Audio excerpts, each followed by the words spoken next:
Hi, I'm Tom Burke, the Associate Dean for Public Health Practice at the Johns Hopkins Bloomberg School of Public Health, and welcome to Public Health on the Inside, your inside look into the world of public health. Today, it's with great pleasure that I introduce a true leader and good friend and a champion in the field of environmental public health. Dr. Richard Jackson is a professor and chair in the Department of Environmental Health Sciences at the Fielding School of Public Health at UCLA. Richard is a pediatrician and epidemiologist, and he's held several leadership positions, both at the state and national level. He's been the state health officer in California, and at the Centers for Disease Control, he was the director of the National Center for Environmental Health.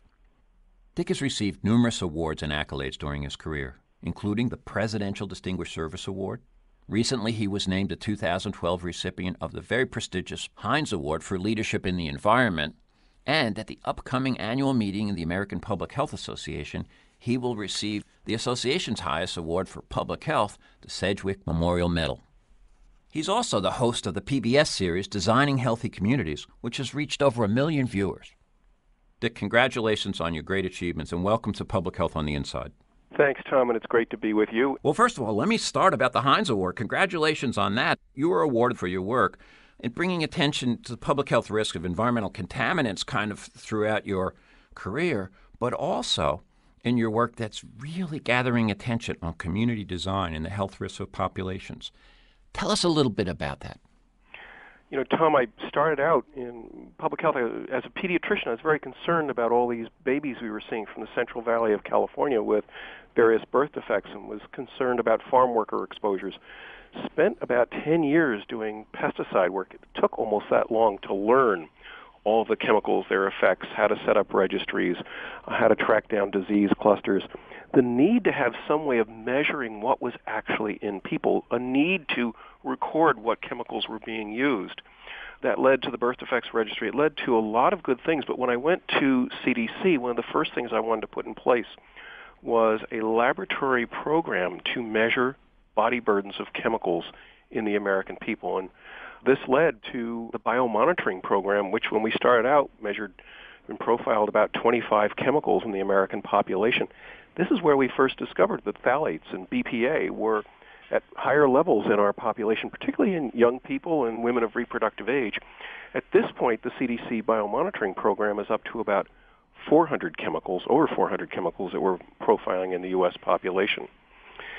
About 10 years ago when I was at CDC, it was a challenging time in my wife's and my life. We had 3 sons at 3 different schools. Joan and I had different jobs in different parts of Atlanta, and we discovered that we were spending a large portion of our waking time, our high-quality lifetime, in commuting, in driving around, in chauffeuring ourselves and our kids to go about our lives. And I thought to myself, this is so different from my childhood in New Jersey, where I was one of 7 kids, and my parents scarcely knew how we got to school and how we went about our lives.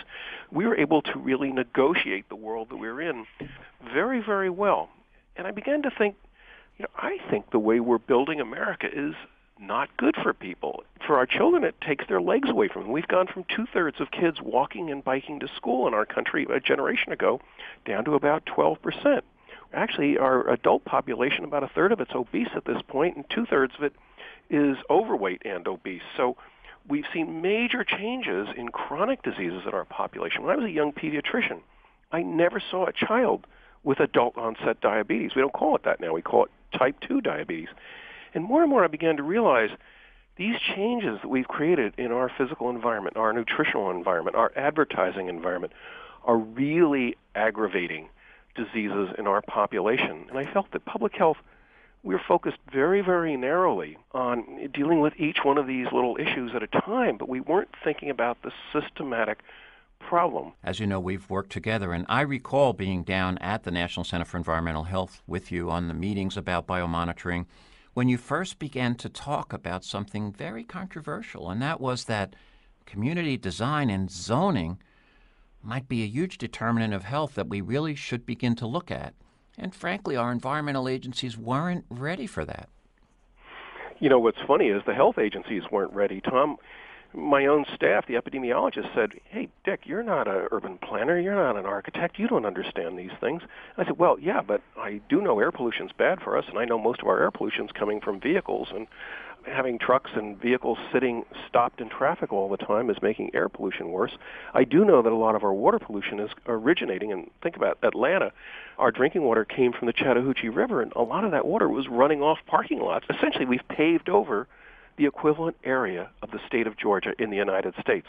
In fact, the equivalent area of Puerto Rico is paved over with nothing but parking lots. And this paving that we've done creates heat island effects. And over again, I came back to water pollution, air pollution, chronic diseases have as their origin how we have built the places that we live. But I got a lot of pushback in the beginning, and I'm not exaggerating. Around 2001, over a dozen members of Congress wrote to Jeff Copeland, who was the head of CDC, and said, "You need to fire Jackson because he's saying bad things about how we're building America, and he can't really prove what he's talking about." And they were right. I couldn't prove a direct link between how we had built things and the diseases and environmental problems we were looking at. Over time we can, and I think it's very evident at this point this is true. But since then, Dick, the scientific community, I think, has really listened. And first of all, it always takes a little bit of courage to think outside the box, and you force people to think. And recently you chaired a National Academy panel on health impact assessment that really does bring public health into the decision process. You know, Tom, and you were the environmental commissioner in New Jersey. You understand this, but when the environmental impact requirement laws were put in place in 1968, 1969, they were read too narrowly. And the engineers and the lawyers read it about impacts on the environment. And we forgot about human beings. But in truth, the original intention was to look at human health impacts as well as birds and bunnies and all the rest that we nevertheless need to be worrying about as well. What has happened, and every one of us on the phone here has probably looked at environmental impact assessments. They'll be 1,000 pages long. You get to the last 3 pages and it says, no health impacts are anticipated, no water standards, no air standards will be violated. And that's not adequate. And my friend Aaron Wernham, who's now at the Pew Foundation, gave a wonderful example where they were going to put in these large camps, 10,000 men working on the oil rigs in North Alaska. And the environmental impact assessments would look at impacts on fish and birds and polar bears, but it didn't look on what were the impacts on local communities, sustenance living communities where people had depended on the various species there. And what were the health impacts of having 10,000 men arrive with huge amounts of processed foods?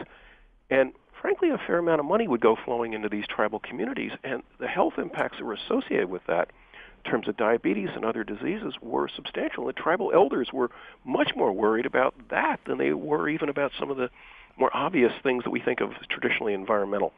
We need to think about health impacts in a much, much broader way, and we need to be much more involved early in the decision process as we make huge decisions in our society about what are the health impacts. For example, to put corn ethanol in gasoline and not think about the health impact made no sense whatsoever. In public health, we've got to stop sitting at the end of the disease pipeline, and we've got to move up much earlier in the process and be involved.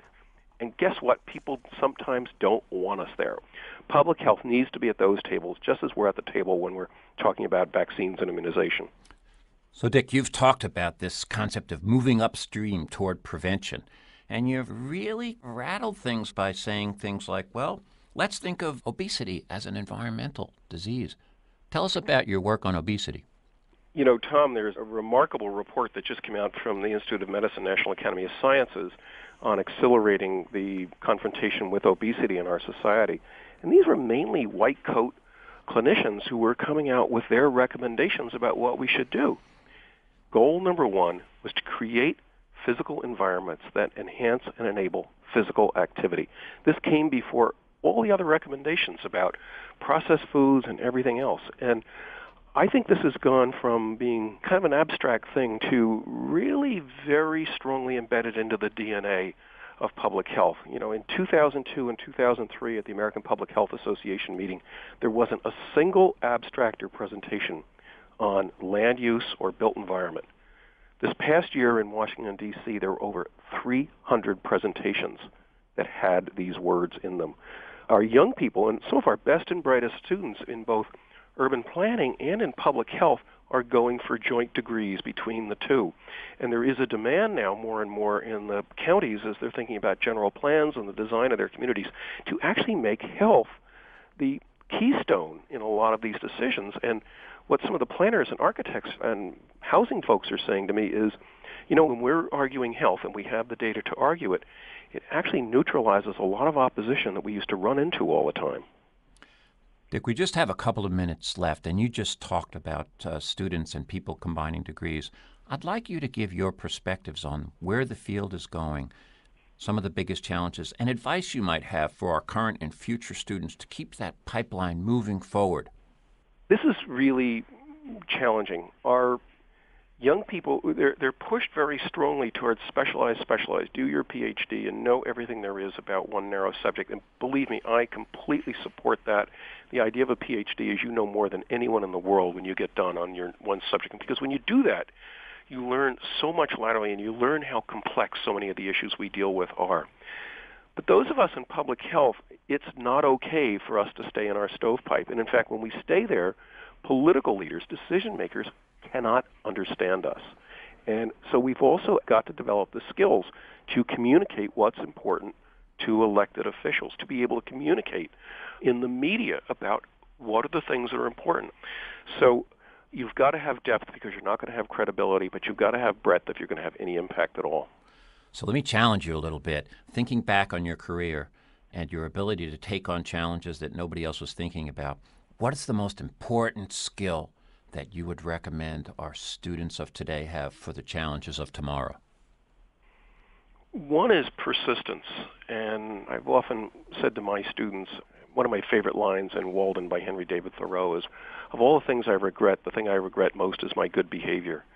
And frequently when I was in state government, I would be ordered, do not testify on that pesticide, don't do this. I remember going to Academy of Sciences meetings in Washington, having to take vacation because I was told not to speak on various pesticide issues.